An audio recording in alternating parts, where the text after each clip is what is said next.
My friend, perhaps you've lived through moments like this, a single careless word from someone, a small event not going your way, and suddenly you feel your blood boil, your heart race, your mind catch fire, anger sweeps you away, and afterward, all that's left is fatigue, regret, and the sense that you've lost control.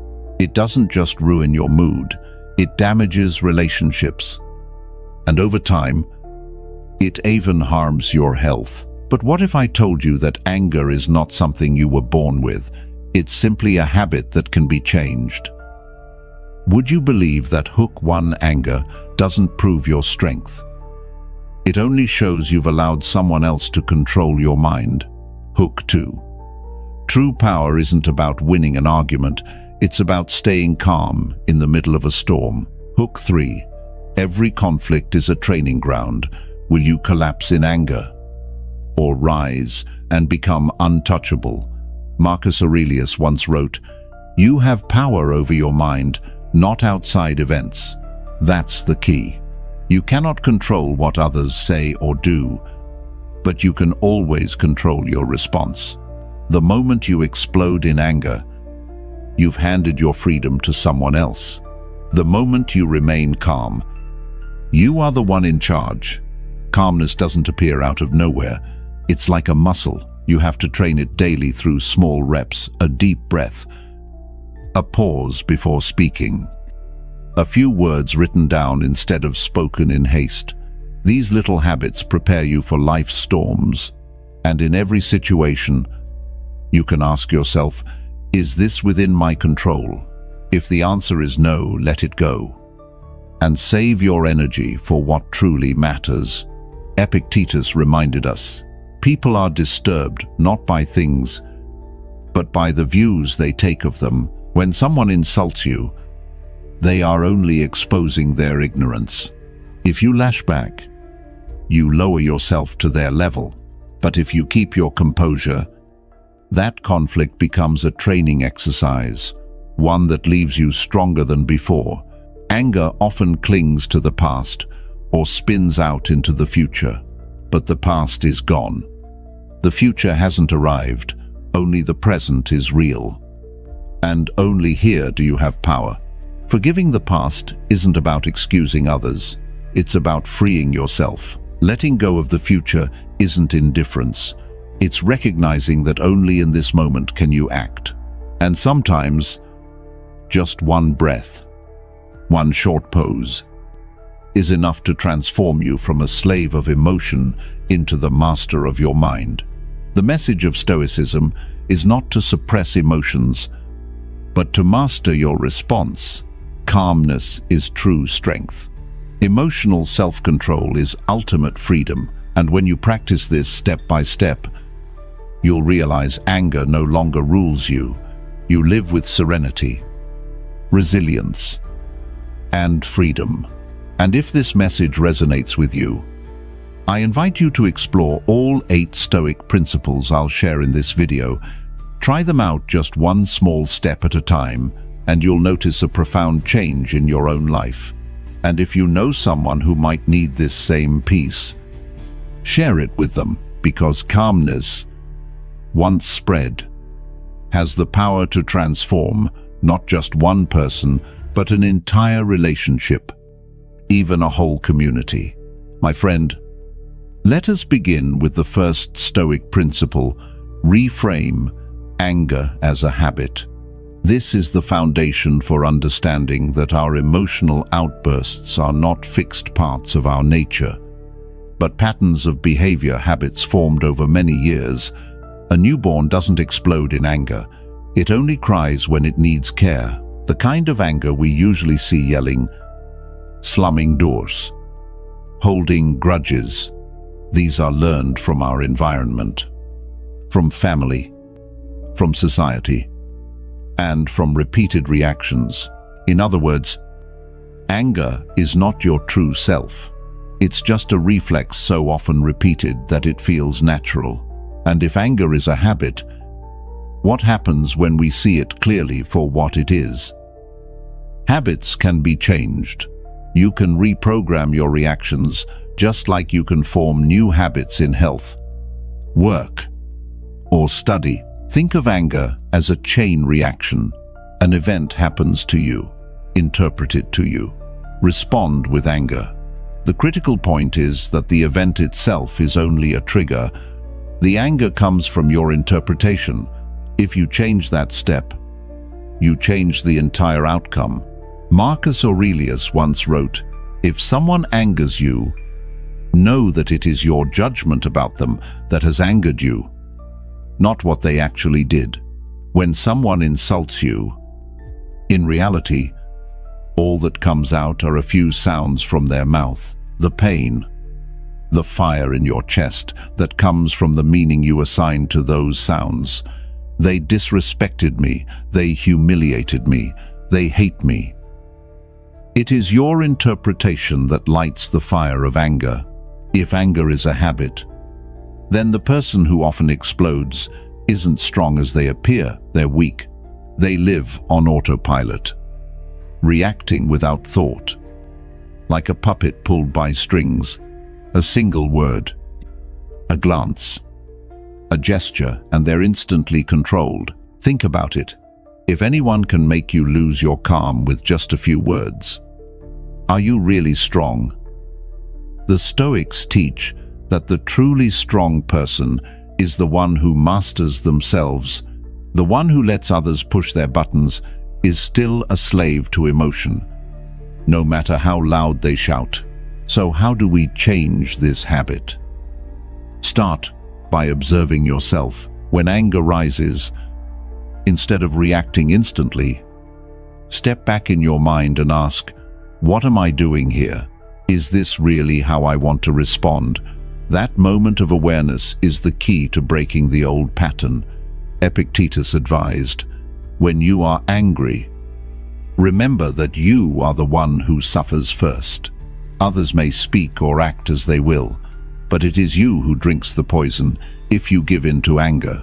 You can train yourself in very practical ways. Each time you feel irritation building, instead of reacting, take 3 deep breaths.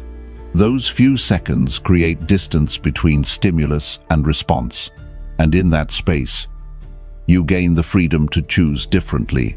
Silence, a smile, or even no response at all. Do this often enough, and you'll notice your anger weakening, just as a muscle with no exercise slowly atrophies. Habits grow through repetition. Repeat angry reactions, and anger grows stronger. Repeat calm responses, and composure becomes your second nature. Just as muscles don't appear overnight, but are built through steady training, so too a tranquil mind is forged through daily practice, choosing again and again not to let anger control you. This principle frees us from excuses.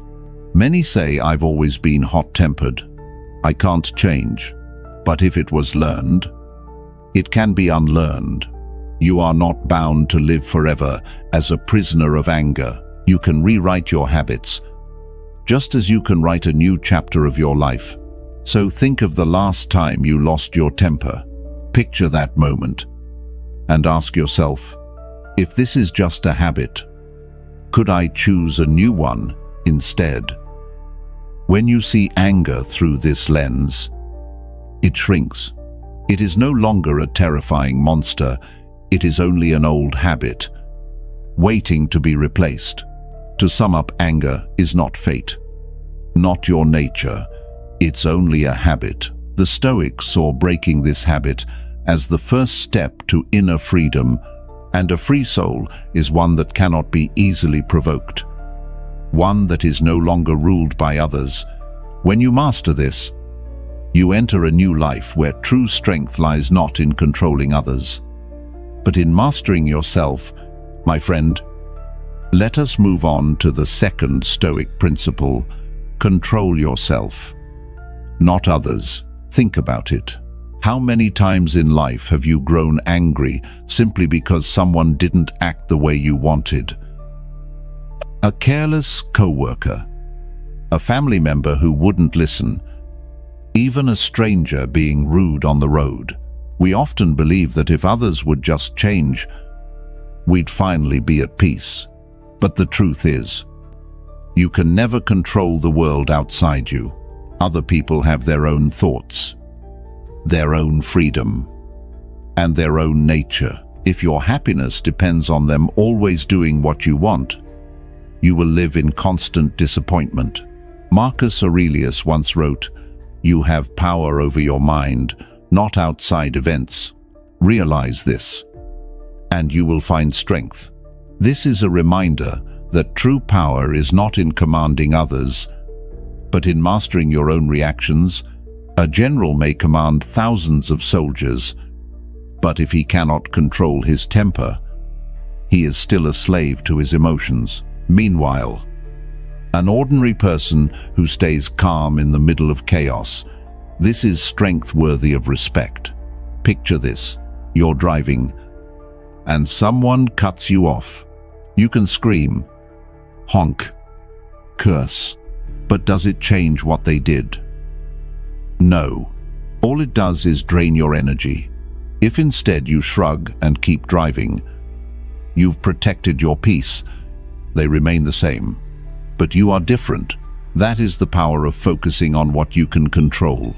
Epictetus taught, some things are up to us, and some are not. If we cling to what is not, we suffer. Anger is often born from forgetting this boundary. We want others to be fair, kind, and understanding, but that's beyond our control. The only thing truly in our hands is our response. You can choose to be angry, or you can choose calm. That choice is the deepest freedom a human being has. To practice this principle, use one simple question: is this within my control? If yes, act with all your strength. If no, let it go. The more often you ask this, the lighter your mind becomes. No longer pulled around by what doesn't matter. For example, you can control leaving the house on time, but not the traffic. You can control speaking kindly, but not whether others understand you. When you draw this line clearly, you stop wasting energy on the uncontrollable. Another practice is to turn your focus inward.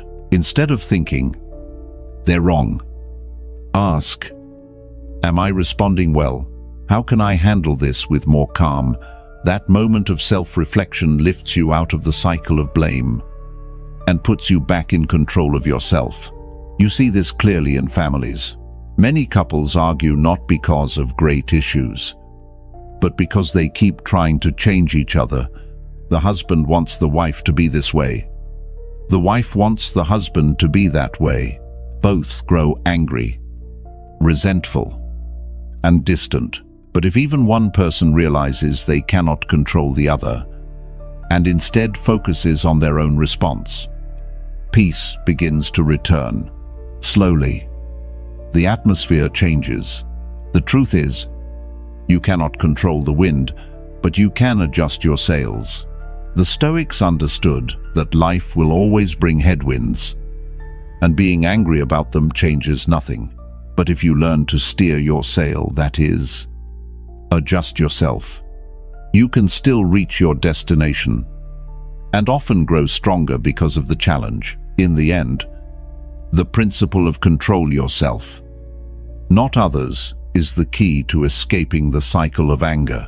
The outer world will always be chaotic, but within your mind, you can build a fortress no storm can touch.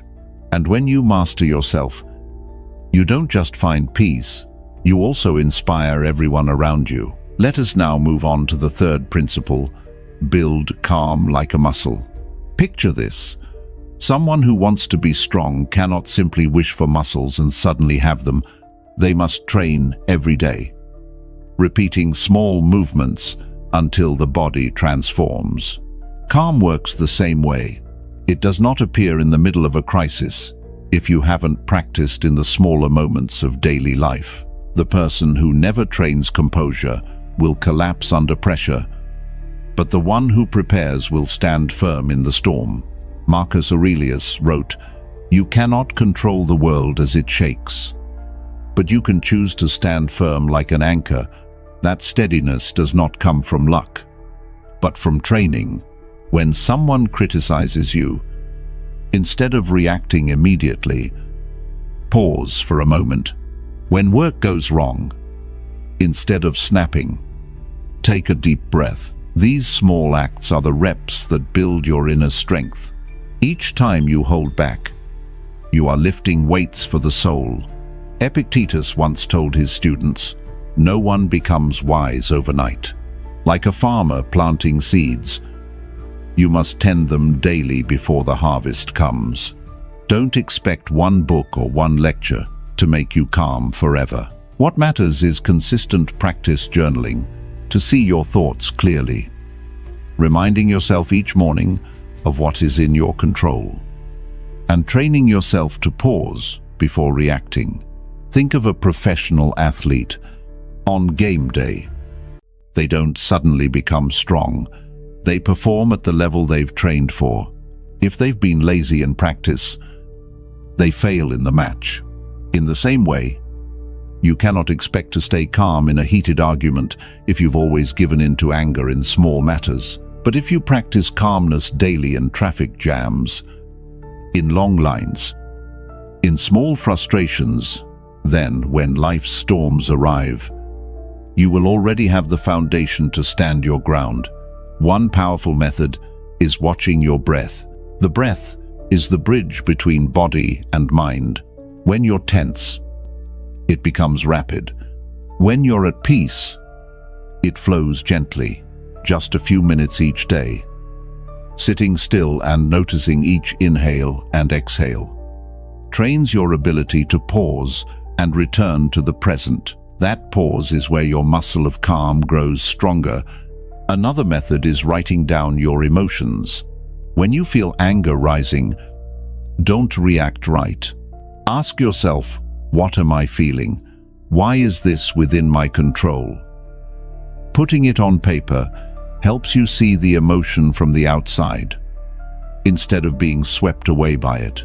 This is exactly what Marcus Aurelius did. His meditations were simply his daily reminders to himself. Always remember, you don't rise to the occasion, you fall to the level of your training.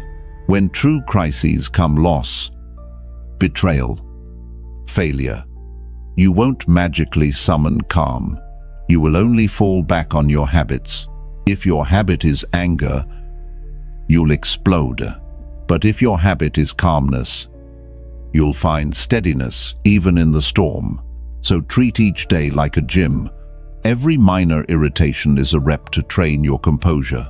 With patience, calmness will become your natural reflex. One day, you will realize that the very things that once provoked you no longer move you. That is the sign you've built your inner muscle, a strength no one can ever take away. Now let us move on to the fourth principle: let go of what doesn't serve you. Ask yourself, how many times in life have you been exhausted, angry, or sad over things completely outside your control? Whether it rains or shines today, what others think of you, who loves you or hates you, how the market rises or falls, all of these are beyond your command. And yet, strangely, we spend so much of our energy complaining, resenting, and wishing that things should be different. Clinging to what is beyond our reach is the true root of suffering. Epictetus said it best: some things are up to us, and some are not. If we mistake what is not ours for what is, we will suffer. This is the compass that guides the Stoic soul. If you spend your strength fighting against what you cannot change, it's like trying to push back the ocean waves. The waves keep coming. You only exhaust yourself. The Stoic chooses instead to master their response, not the world. Marcus Aurelius wrote in Meditations, "If it is within your power, do it rightly. If not, accept it as part of nature, even as an emperor. He understood he could not force everyone to be just, end all wars, or make disease disappear. What he could do was keep his own mind steady and act rightly in what was his to control. That same wisdom is available to each of us, whether ruler or ordinary citizen. Think of a simple example applying for a job. The outcome, whether you're hired or not, is not entirely yours. It depends on the employer. But preparing your resume, practicing your interview, showing up with the right attitude, these are in your control. If you focus on your part, then regardless of the result, you can remain at peace, knowing you did everything you could. That is true, letting go, not indifference, but channeling energy into what is yours, then calmly accepting what is not. A simple practice is to ask yourself, whenever emotions rise, is this within my control? If the answer is no, let it go. People gossip about you. They have mouths. They will speak. You cannot stop them. But you can choose not to hand over your peace of mind. The weather turns rainy. You cannot change the clouds. But you can bring an umbrella or simply accept the rain. Once you clearly separate what is yours from what is not, your mind becomes lighter. Freer. Letting go also means freeing yourself from unrealistic expectations. Many people grow angry because of musts. They must understand me. Life must be fair. I must always be recognized. But life does not bend to those rules. The Stoics teach instead to love life as it is, amor fati, the love of fate. When you embrace reality as part of nature, anga dissolves, and peace takes its place. Take another example: traffic. Thousands of cars clog the road, drivers honking and shouting. You can curse and rage, but will traffic move faster? No. You only raise your blood pressure and cloud your mind. But if you turn on music, breathe deeply, and accept this as part of the journey, then even a traffic jam becomes a training ground for patience. You haven't changed the outside world, but you've transformed your inner world. So, letting go is not weakness, nor irresponsibility. It sharpens your focus on what truly belongs to you, making you more effective and more whole. A mind free from useless burdens is far stronger. Anger, resentment, disappointment all fade when you realize that in letting go, you lose nothing and gain peace. In the end, principle number 4 reminds us, suffering comes from trying to control the uncontrollable. The truly free person knows clearly what belongs to them and what does not. And when you give your energy only to what is yours, anger and bitterness no longer rule you. Instead, your mind becomes a fortress that nothing can shake. Now let us move on to the 5th principle: turn conflict into training. In life, conflict is unavoidable. Others will disagree with us, act against our wishes, or even insult us. Most people see conflict as a threat, something to escape or something to win at all costs. But to the Stoic, conflict is not the enemy. It is training, the gym of the soul. Without opposition, how could we ever develop patience, tolerance, or self-control? Marcus Aurelius once wrote, "The person who treats you badly is ignorant. See them as a patient needing care, not an enemy to be destroyed." When you view conflict as an opportunity for training, you stop reacting with the reflex of must win, must lose. Instead, you ask, what is this situation training me in? If someone insults you, it's training in patience. If someone is unjust, it's training in fairness and composure.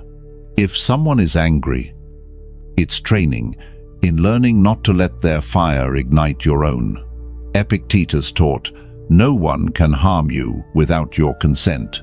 If you are angry, you have become their student. Every time you explode in conflict, you've allowed someone else to train you in weakness. But if you remain calm, you've turned them into a tool for training your higher virtues. Conflict, then, is no longer a burden. It becomes a classroom. Imagine standing in line at the market and someone cuts ahead of you. You could yell, argue, maybe even push. But is that really victory? No, because you've lost your peace. If instead you treat it as a lesson in patience, the situation loses its sting. You can smile or stay silent, and you leave with a calm heart, while the other person may still be full of tension. In that exercise, you've won because you've conquered yourself. The key is never letting conflict drag you down. Marcus Aurelius reminded himself, when someone does wrong, let it be your opportunity to maintain your character, not an excuse to lose it. The Stoics believed no quarrel is worth your serenity. Calmness is true strength, while anger only reveals weakness. A practical way to apply this is to reframe each conflict. Ask yourself, if this is training, what am I being trained in right now? That question instantly changes your perspective. For example, when your boss is harsh, instead of thinking, he hates me, think, this is my training in composure under pressure. When your child is stubborn, instead of frustration, see it as training in patience. By shifting your frame, every conflict becomes a lesson. But training does not mean passive submission. The Stoic is not weak, but strong. If a situation demands action, act rightly, but always from a place of calm. Like a martial artist, you don't run from blows, and you don't lash out blindly. You respond with precision and composure. Life will never be free of conflict. You may avoid it once or twice, but it will find you again. So why not treat it as training? A gym where you grow stronger. When you embrace conflict this way, you stop fearing it or resenting it. You walk into challenges like a trainee ready to learn, ready to sharpen your character. And over time, you find yourself unshakable. To sum up, Principle 5 reminds us, conflict is not evil, it is opportunity. It offers us the chance to strengthen patience, self-mastery, and inner power.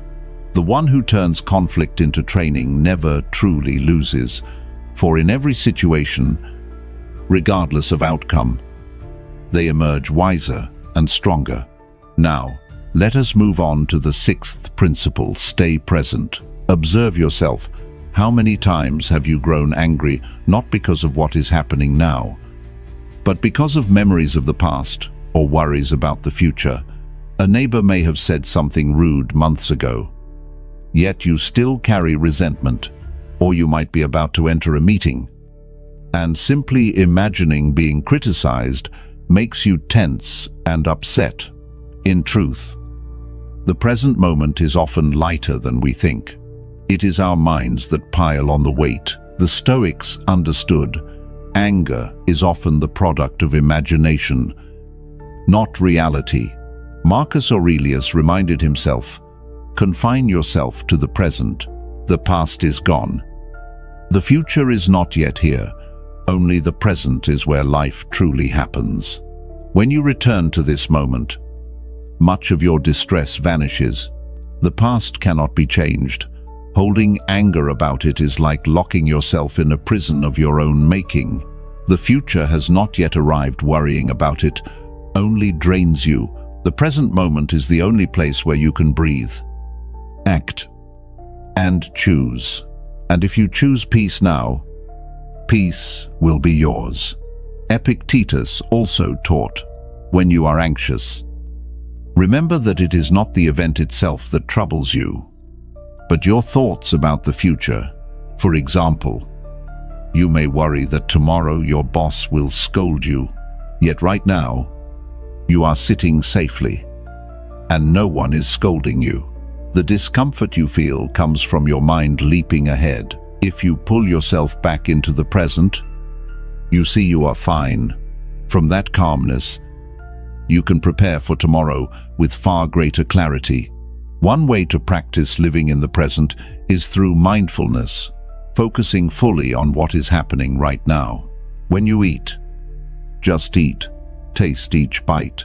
When you walk, just walk, feel each step. When you listen, truly listen without letting your thoughts wander elsewhere. These small exercises train you to anchor your mind in the now, and when anger comes, you will more easily pull yourself back into the here and now. Instead of letting your mind run wild into past or future, consider a common example: being stuck in traffic.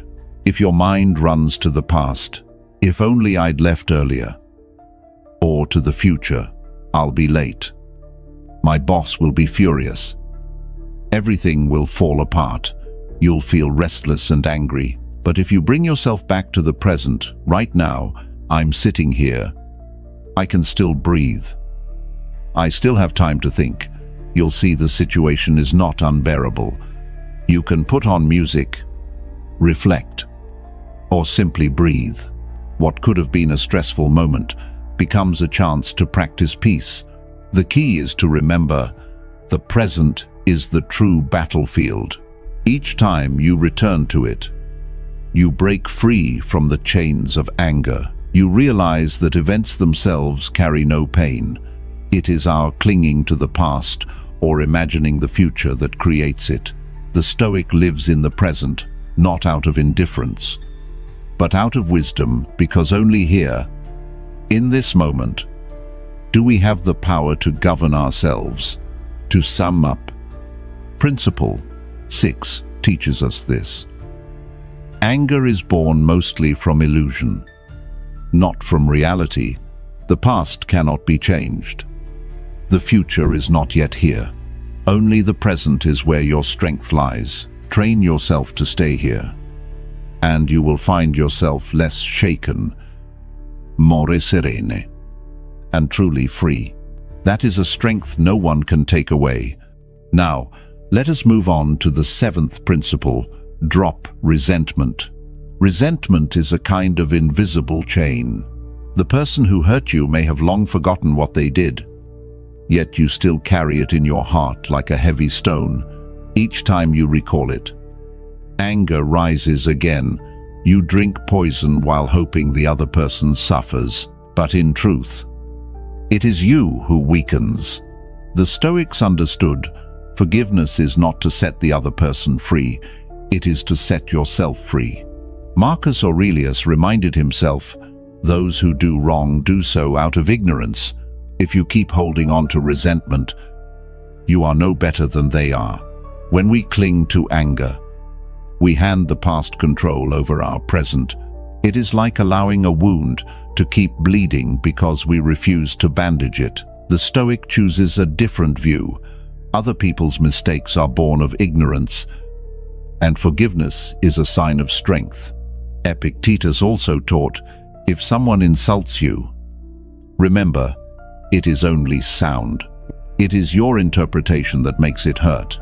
When we feed resentment, we magnify the wound beyond reality. Forgiveness does not mean accepting wrong behavior.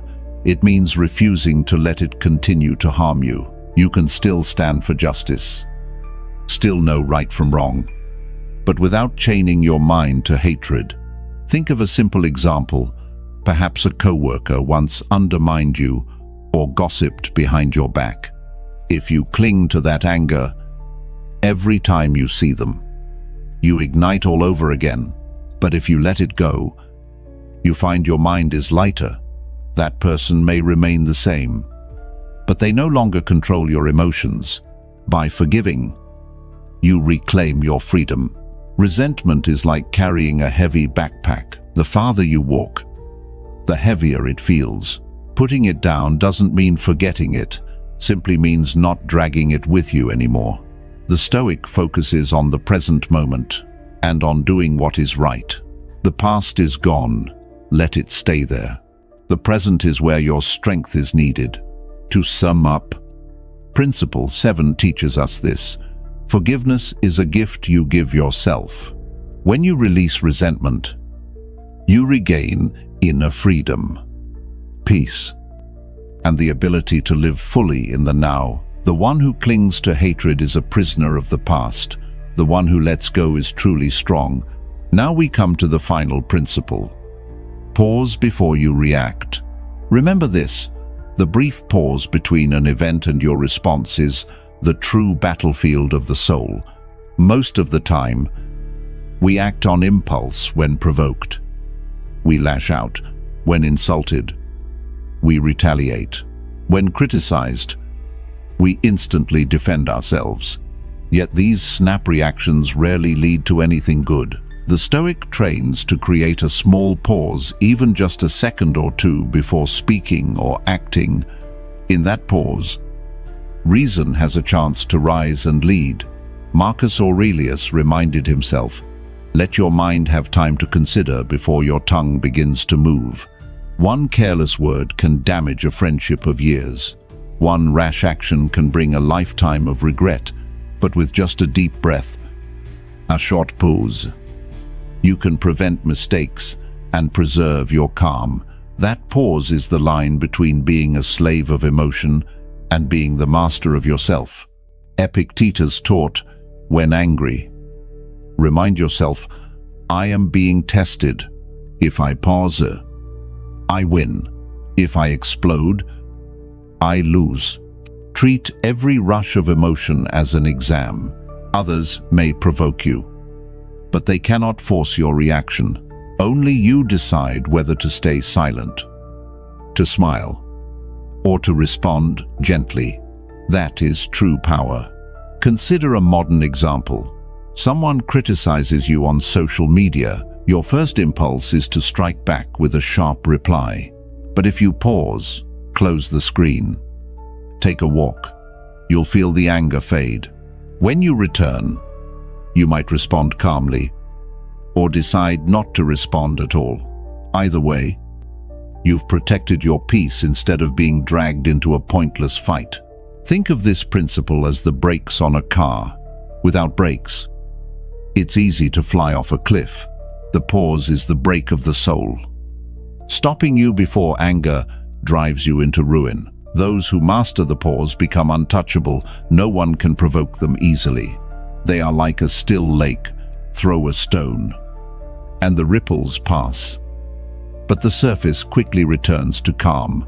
To sum up, Principle 8 teaches that true strength lies in the pause. In that moment, you decide who you will be, a servant of anger or a master of reason. Practice this, and you'll find yourself calmer, stronger, and far less shaken by life. My friend, after walking through all 8 Stoic principles, we can distill one timeless truth. Stoicism does not tell us to suppress emotions, but to master our responses. Emotions are natural, they make us human, but it is our chosen response that shapes our destiny. When you take hold of this power, you become truly free. Calm is not weakness, as some think.